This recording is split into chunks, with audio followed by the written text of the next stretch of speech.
Okay, out of nowhere. Show just comes back out of nowhere. Small World Sports, smallworldsports.com in association with Marvel World Media. That's where the blog is. That's where the home page is. Marvel World Media and Marvel World Sports.com. Look, let's get the elephant in the room out the way. The Steelers got robbed. I don't care what the stupid rule book says. Everybody else cares but me. I don't give a damn. I think it's a stupid rule.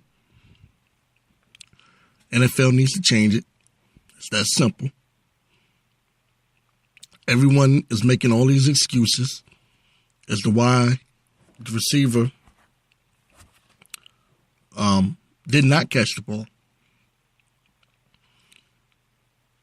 A catch is a catch. And people want to question why the NFL ratings are low. It's because of silly stuff like this. There's the conspiracy theory out there, and I've told people, everyone keeps laughing at me, but every time, everything that I say comes back, doesn't it? Doesn't it? It always comes back full circle. There's something weird going on with the New England Patriots in the NFL.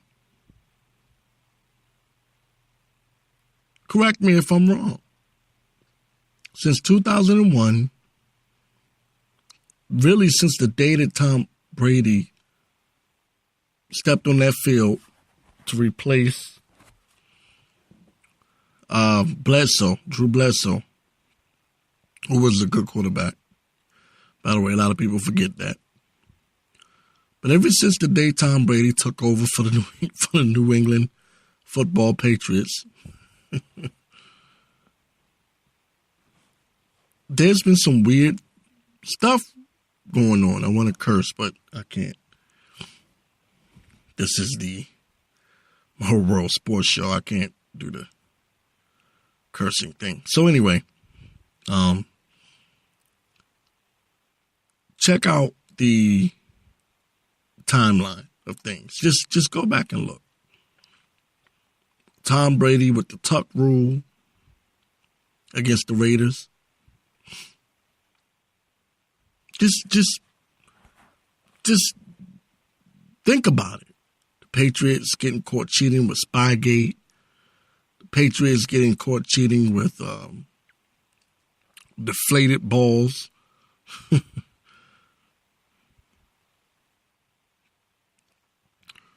Then you had the Super Bowl against the Seahawks, where Russell Wilson, for some reason, threw the ball to the Patriots defender. I think that was Malcolm Butler, who knew that the ball was coming because he knocked the receiver out the way immediately as soon as he saw Russell Wilson drop back.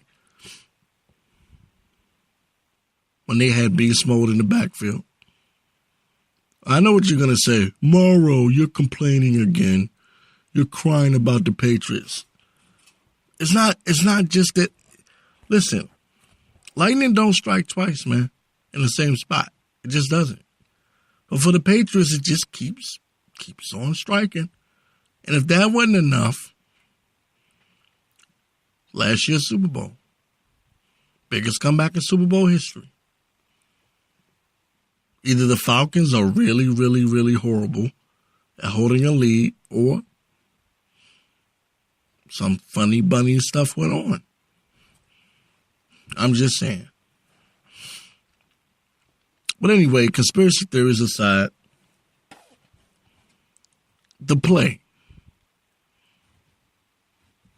The man, can't even think of his name offhand. Excuse me. But the Steelers receiver, we all know what happened. He catches the ball. He falls into the end zone. I'm going to try to explain this because I know a lot of you are, I want to use the word stupid. But I can't think of anything else to use. So I'm going to have to use stupid. A lot of you people don't get what I am saying. So whenever people don't get what I'm saying, I like to call them stupid. Because I feel like my opinion is always correct. You might not agree with that, but it's my way. My show, my way.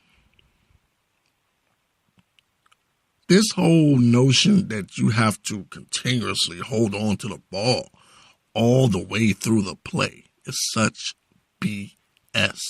And if you notice, this is something really brand new. A lot of people don't know this because the NFL is good at coming up with rules on the spot, and they'll make it look like it's always been there. I've been watching football all my life, and I've never seen up until the 2000s where a player legitimately had to hold on to the ball all the way through a play. I remember the 80s football. I remember the 90s football. You know, I was a kid in the 80s. I still remember a lot. And players used to catch the ball falling to the ground all the time. As long as that ball crossed that goal line, it's a touchdown. What happens after it crosses the goal line is irrelevant. And this is what I've been trying to get over to people. The man caught the ball. He falls down. He literally makes what they call a football play. Because, you know, the NFL, they love to use that term. They throw that term around all the time. Did he make a football play?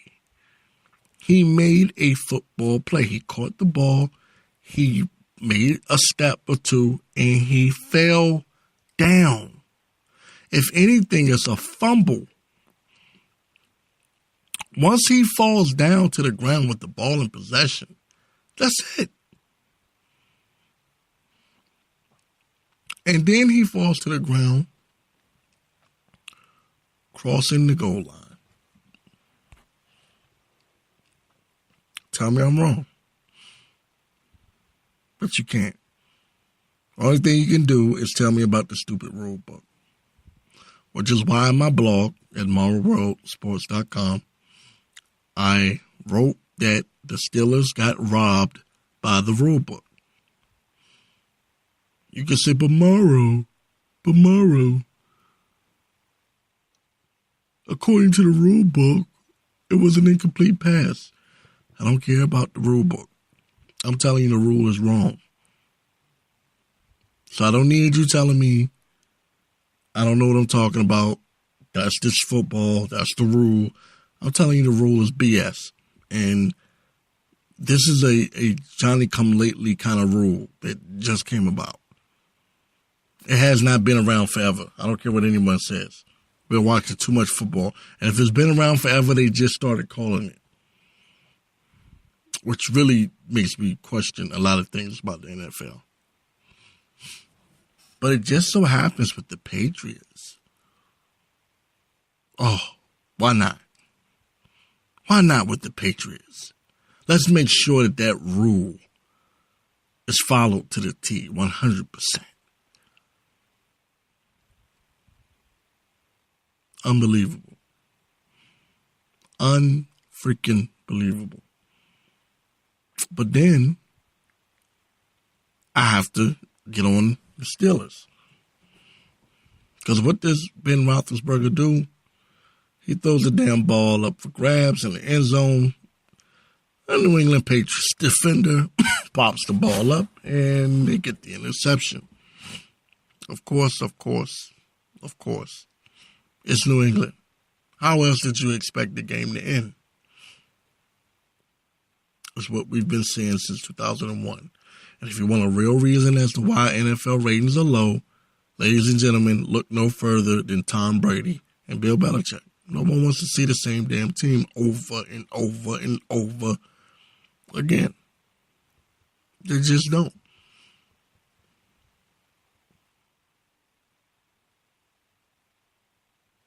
Especially when a team is surrounded with controversy. As much as a lot of people love the Bulls, do they really want to see the Bulls win for 2 decades? No, the Bulls had their run in the 90s. After that, they gave it up to the Lakers. And the Lakers even had to share that with San Antonio. No one wants to see the same team over and over and over. Especially when the team is surrounded with controversy. Again, it just had to be the Patriots. They said, but Morrow, you're always hating on the Patriots because it's always got to be the Patriots. So am I saying that play wouldn't have been reversed if it was another team? Yeah, I'm pretty much saying that. I think it's just something about the Patriots, and all of a sudden these weird calls come out of nowhere. You know who's another one they would do that for? Back in the day, it was Peyton Manning. That was another one. Whoever he was playing for, you know. We already know that you can't even touch Tom Brady. That's illegal in the NFL. So anyway, still no excuse for the Steelers or Ben Roethlisberger throwing that crappy pass that got popped up and intercepted in the end zone.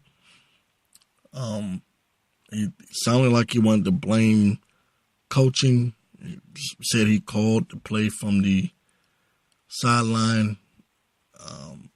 They didn't tell him to spike it or whatever. I believe it was,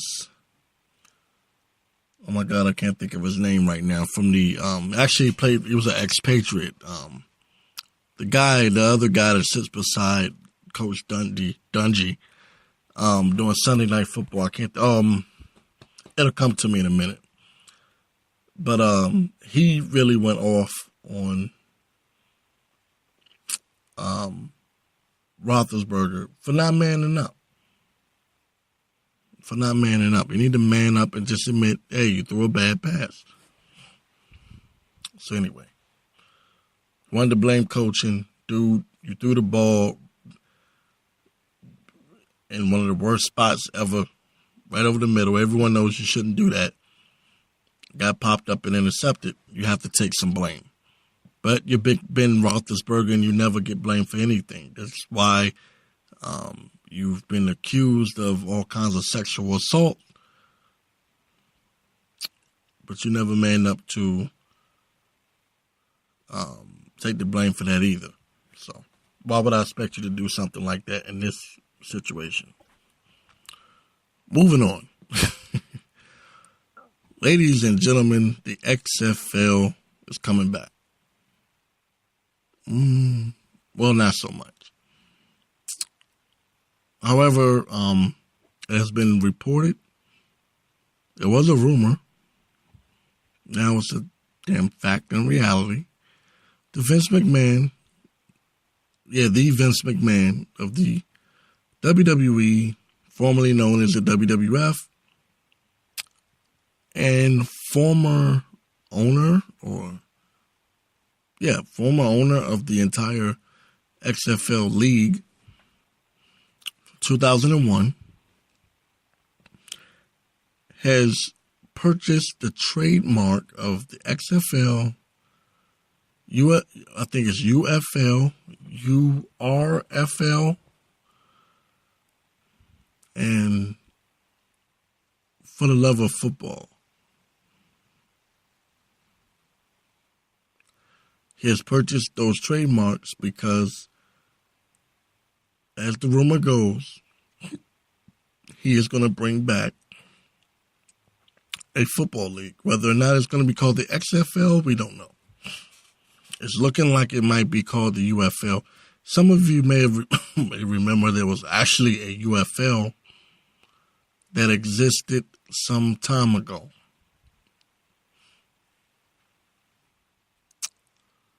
I think Dante Culpepper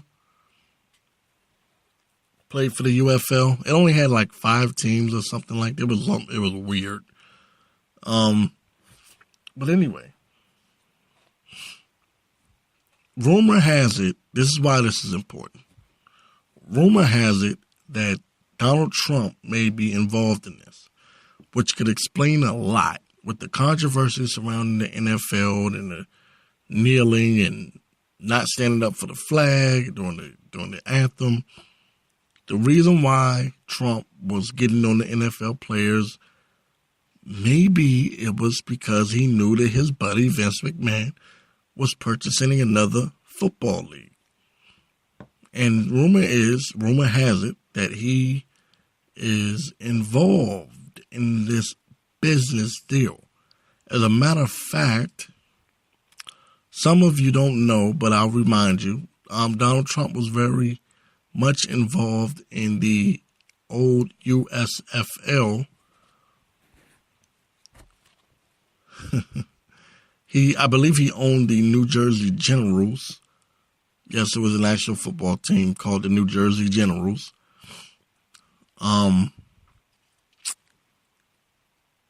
Also, the league had players in it such as Bruce Smith, Jim Kelly. They had, Herschel Walker, I believe. They had some stars there. But according to reports, what happened, the sponsors wanted to continue to play for the season to be played in the springtime after the NFL season. However, I believe it was Trump wanted them to play in the fall up against the NFL, and they lost major sponsors. Therefore, they were not able to continue the league. Simple as that. So now here we go again. Everything has come full circle. After the ESPN 30 for 30 documentary on the XFL, I guess Vince McMahon got that itch again, and he wants to bring it back. And I say kudos to him. Thank you for bringing it back, especially if you're bringing it back in the springtime, because I'm a person that appreciates football. And can you imagine having Johnny Manziel or Colin Kaepernick, or who's the other one? RG3 or somebody like that play for the UFL or whatever it is, the XFL or whatever he's going to call it. It'll give a lot of players a second chance to play. You know, this would have been nice for someone like Terrell Owens a couple of years ago. Chad Ochocinco, people like that some time ago, you know. So anyways, that's that. It's coming. From what we hear, January the 25th is going to be the announcement. So get ready for that. That's going to be weird. But I'm curious to see how this is going to go. He's not going to be stupid enough to try to take on the NFL this time. He saw the mistake that he made. I think he's going to be more cautious. And he's got his separate entertainment called Alpha Entertainment or whatever. So he's going to be more hands-on with this and more careful, I think. So, ain't like you people really give a damn, but I just wanted to throw that out there. All right, I want to talk about something that I heard on First Take. Stephen A. Smith and Max Kellerman were going at it, as they always do. And the argument was about the Warriors versus Cavs game coming up for Christmas, and the fact that Steph Curry is not going to be available due to injury, and whether or not we should appreciate the fact that it's going to be more about LeBron and Kevin Durant due to the fact that Curry is going to be out. And I just want to say this. First of all, excuse my voice. I got a little cold, so it seems like I'm breathing a little harder is because I am. It's that flu season. But anyway, the fact that Curry is injured and it puts more pressure on Kevin Durant, Stephen A. Smith argued that it makes the game better because now we get to see what happens when it's more about LeBron and Durant. But we've already seen what it's like without Curry. When KD was a member of the Thunder.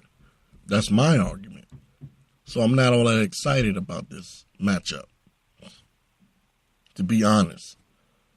I will say it again. I've said it before.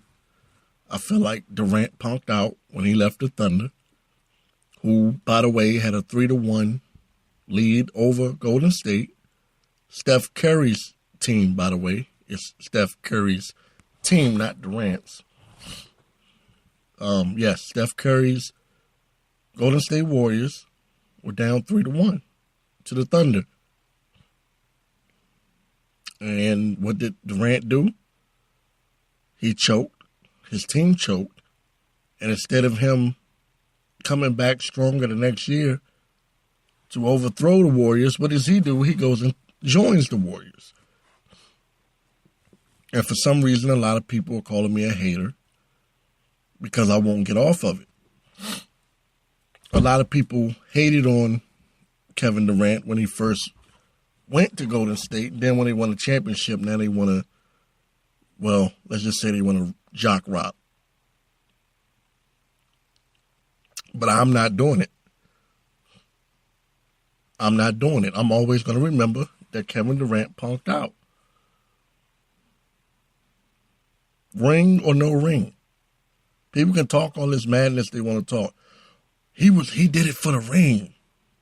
He still punked out. He knows it.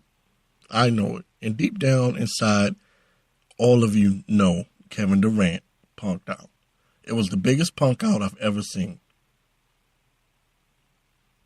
I've never seen anyone punk out more.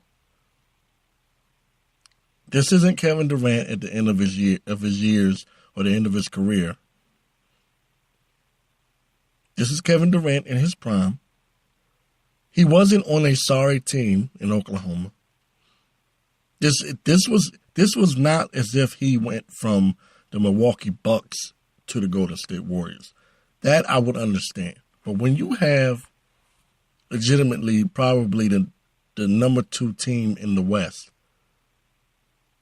and you're up 3-1 against the Warriors in the Western Conference Championship, and you lose, and then you go and join your opponent that you're supposed to be rivals with, I have no respect for that. And I have no respect for this game coming up against LeBron. But people say, but LeBron left first, he went to Miami. I don't care. LeBron got rings with he's got rings with Miami, and he came back and won another ring with Cleveland. And they've been in the championship ever since LeBron came back to Cleveland. So I don't care. I don't want to hear it. LeBron has done what Kevin Durant could not do. So, with that being said, I'm going to address it. Stephen A. Smith called Kevin Durant the number 2 basketball player in the world. And I just want to say, on record, I strongly disagree. He's not even the number 1 player on his team. Definitely not number 2 in the world because Steph Curry is number 2. If not number 1 over LeBron. It's Curry's team. It's Curry's team. Period. KD is there to just help them dominate and smash everyone. but it's Curry's team. That's just my opinion, and I don't really care how anybody else feels about it. Steph Curry won a championship with the Warriors before Kevin Durant got there. I know a lot of you have short memories, and you tend to forget little things like that. I don't. That's what makes me different from you. I don't forget. I remember. I remember it very, very vividly. Steph Curry won the championship without KD, and then the next year he beat KD again in the Western Conference Championship when they broke the record, when the Warriors broke the record. They lost in the finals against the Cavaliers, but they broke the win total. This was without Durant. The reason why I make emphasis on these things is because people love to say I'm hating, but they're not listening to the argument.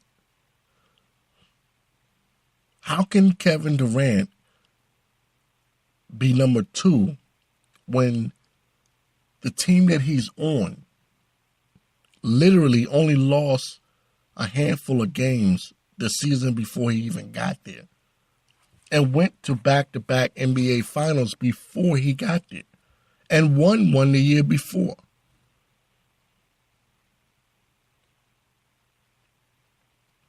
That's Steph Curry's team. Give that man his just due.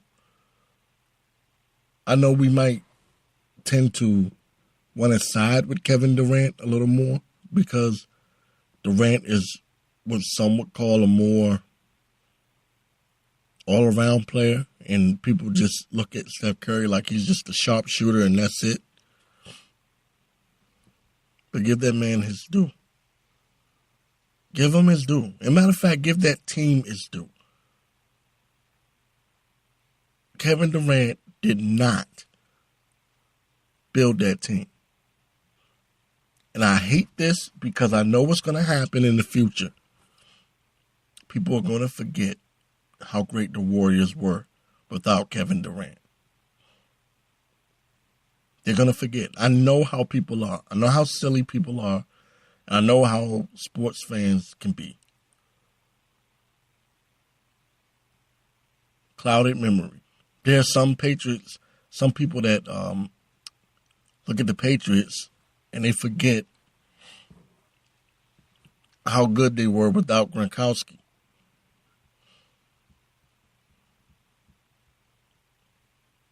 I hear people, oh, he's the greatest ever.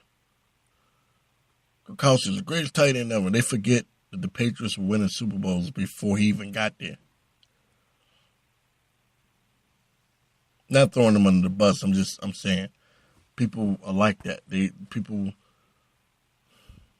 have short memories. People rewrite history in their mind and don't even realize that they're doing it. So I know Kevin Durant, years from now, people are going to look at the Golden State Warriors and they're going to look at Kevin Durant as if he was a part of that.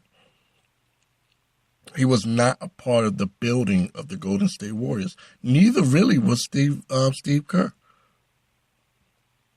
Mark Jackson helped put that team together. That's a whole nother subject that nobody wants to talk about. It's the same thing with John Gruden and the Tampa Bay Buccaneers of 2002. The team that Tony Dungy put together, John Gruden came in there and took all the credit for winning that Super Bowl. Not saying that Gruden was a bad coach, because yes, he did. He did a good job when he was a Raiders coach, but y'all get what I'm saying. So anyway, do I care that this game coming up, Durant is going to go more one-on-one against LeBron? Does it matter? No, because LeBron has beaten Durant in the finals before, when it was Durant's team, and that was the Oklahoma City Thunder. not the Golden State Warriors. Because it's not Durant's team. It's Stephen Curry's team. Period. Anybody that says anything otherwise is just jock riding. That's all there is to it. So with that being said, Small World Sports, smallworldsports.com, Marvel World Media in association with Marvel World Radio. The blog is up. Check out everything that's going on in Marvel's world. And you can find me on Spreaker, SoundCloud, YouTube, Mixcloud, all the clouds. But anyway, until next time, peace.